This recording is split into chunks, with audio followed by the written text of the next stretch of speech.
And welcome to the Saratoga's Big Enough for Both of Us edition of And They're Off. Steve, who knew one town would be that large? I just can't believe the two of us are actually here. And this is not the Derby, it's not the Belmont Stakes, it's not the Breeders' Cup. We are in Saratoga together doing our show for the first time. Second time, actually.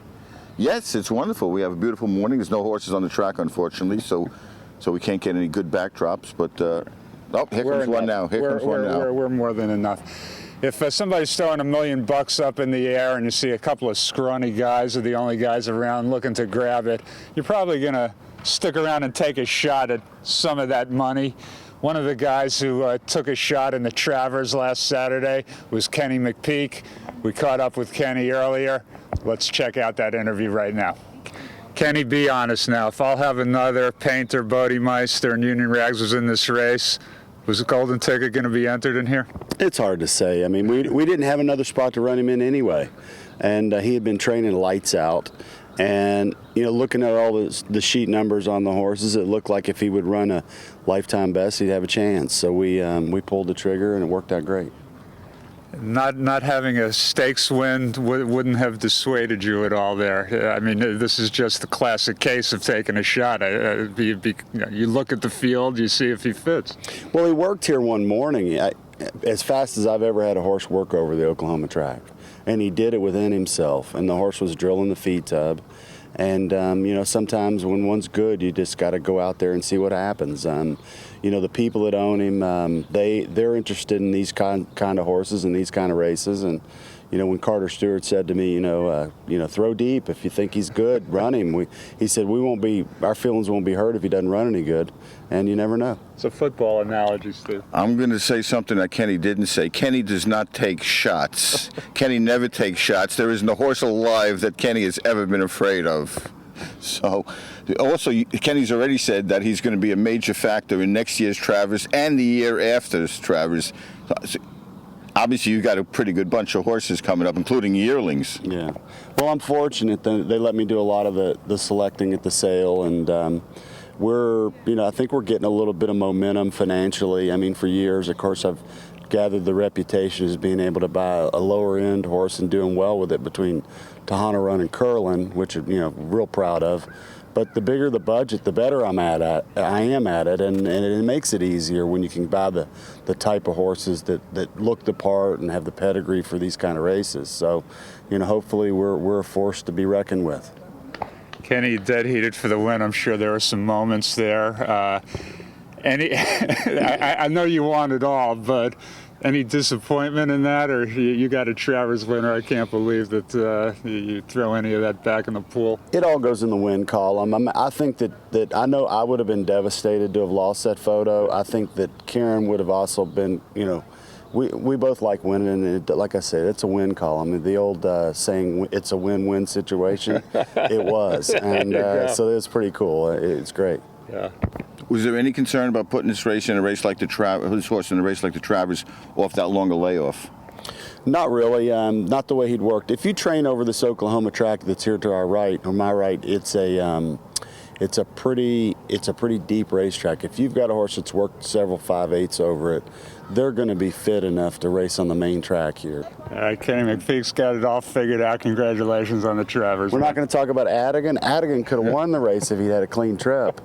I mean, and he's going to probably go back in the Gold Cup, and then we've got we'll probably take Golden Ticket to the PA Derby and keep them separated. And maybe the 3-year-olds are better than we think after watching Doulahan win yesterday. Well, wait a second. Would he have won outright, or would it have been a 3-way photo? I think he might have won outright if he'd had a clean trip. If you'll watch it, Mike Smith couldn't even ride him the last 1/8 of a mile, and he only got beat 1 1/4 lengths.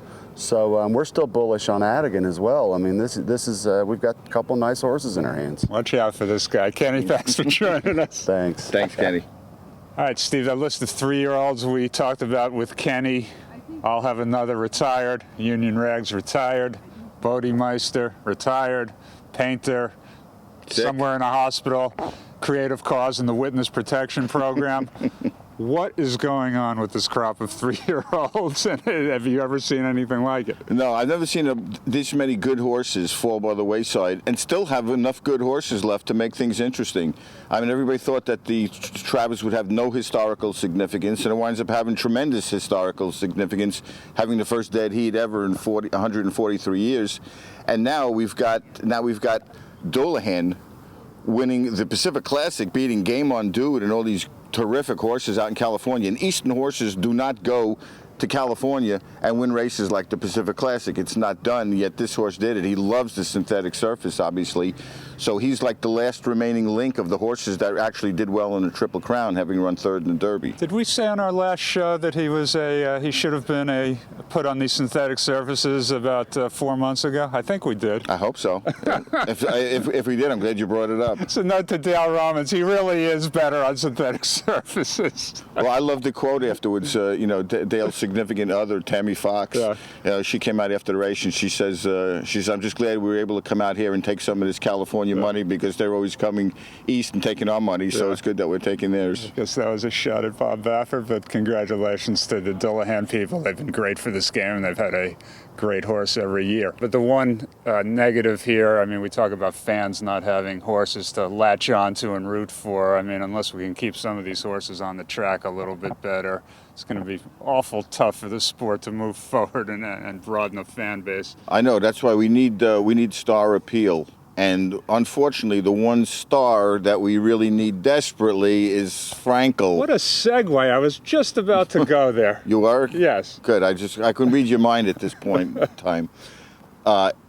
It's a crime. It's a crime that horse is not coming here. The name Frankel, the Breeders' Cup at Santa Anita, the horse was said to have been coming here last year. They said that he would come as a 4-year-old. Now he's not coming. It looks like it's all. Henry Cecil obviously does not want to come. Juddmonte is not going to overrule him. But, I mean, what he would have caused coming to Santa Anita, and you hate to say he would have brought in 10,000 extra people, but he would have brought in a lot of extra people, because the buzz around his horse is just incredible. Well, let me ask you something. He stretched out. Everybody said, oh, this needs to stretch out from a mile to a mile and a quarter. Last week he did exactly that. He won in a yawn. Is there any competition for him out there? Are there better horses lurking for him at the classic distance in Europe, or would he be just as well coming here to prove himself? Well, the only horse, if they wanted to stretch him out to a mile and a half, now I don't know what Coolmore's plans are for Camelot. They obviously going to be trying, to be the first Triple Crown winner since Nijinsky.